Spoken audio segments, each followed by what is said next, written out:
네, 하는 기자 아자 시작합니다. 대통령실 출입하는 정치부 송찬욱 차장 나와 있습니다. 여당이 일단 완패를 했는데 네네. 내각이든 당이든 사람을 안 바꾼다는 거예요? 맞습니다.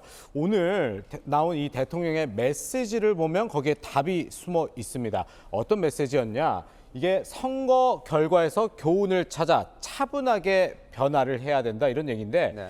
여기서 뭐가 중요하냐? 차분하게 저 단어가 지금 대통령이 가장 강조하고 싶은 얘기입니다. 이게 무슨 얘기냐면 누가 책임이 있다. 이렇게 얘기하면서 뭐 탓하고 싸우고 하지 말고 선거 패배 원인을 분석해야 된다. 바로 그런 의미인데요.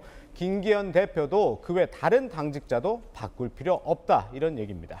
보통은요, 선거에서 지면 책임론이 나와요. 그리고 그렇죠. 사람을 바꾸는 게 보통 쇄신책이라고 하는 건데 예. 이번엔 왜 안 바꾼다는 거예요? 네, 우선 이 국면 전환용 개각은 없다. 이게 대통령의 평소 생각인데 이번에도 반영이 됐다고 볼 수가 있고요. 그리고 선거 패배의 원인이 지금 당 지도부만의 탓도 아니라는 생각입니다. 누구 한 사람 책임지는 걸로 넘어가는 건 오히려 국민을 속이는 것이지 제대로 원인을 분석해서 내년 총선 선거 전략을 짜는 게 중요하다. 이게 대통령의 생각으로 알려집니다. 그런데 당 내에서는 앞서 리포트 보셨지만 책임론 이야기가 나오던데요. 그렇습니다. 일단 뭐 충청이나 수도권 지역 국회의원 그리고 비윤계 의원들을 중심으로 책임론이 나오고 있는 건 사실입니다. 홍준표 대구시장도요. 당력을 총동원한 총선 바로미터 선거에도 책임지는 사람이 없다면 내년 총선은 암담하다고 지적하고 있습니다. 하지만 그렇다고 대놓고 김기현 대표가 물러나야 한다 이런 얘기를 공개적으로 하고 있지는 않고요. 또 김 대표가 물러난 이후 혼란에 대한 두려움도 함께 있습니다. 김 대표 체제는 유지하기로 했고 그렇다고 지도부 중에 내가 먼저 사퇴하겠다는 사람은 나오지 않고 있죠. 여당 전체적으로는 선거에서 졌지만 책임을 안 지거나 혹은 누구에게 책임을 물어야 할지도 짚지 못하는 상황입니다.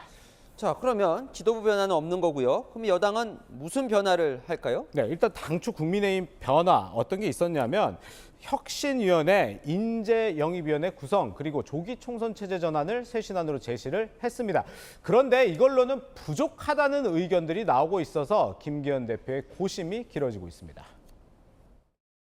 단순히 특위 몇 개를 띄운다고 해서 대대적인 쇄신이나 혁신이라고 할 사람이 얼마나 되겠습니까? 정말 국민을 위해서 변화하는구나라는 느낌이 들 수 있을 정도의 상징적인 혁신과 변화가 반드시 필요한 상황입니다.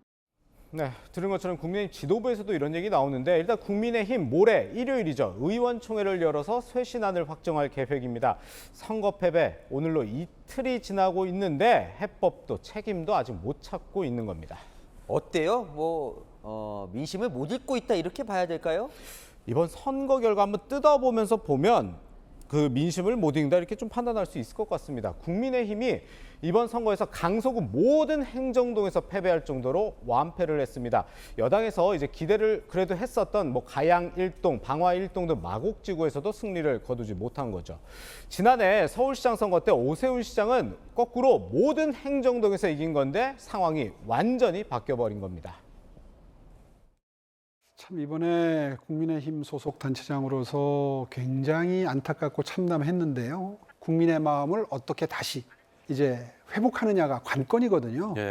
그런 큰 숙제가 국민의힘에 남겨졌다고 생각합니다.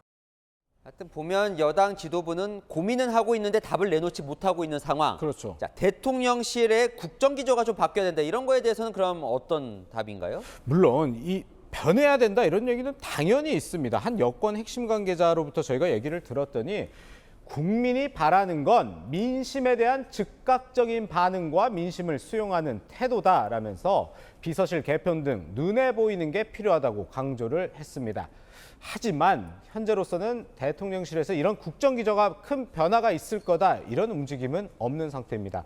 대신에 이 반국가 세력 발언으로 대표되는 이념 논쟁보다는 조금 더 민생 행보를 부각하는 방향의 변화는 있을 것으로 보입니다. 하지만 이제 일요일에 나올 여당 쇄신안이 국민 눈높이에 안 맞다면 인적 쇄신이 필요하다는 목소리 다시 나올 가능성도 있습니다. 네, 알겠습니다. 잘 들었습니다. 송찬욱 차장과 살펴봤습니다.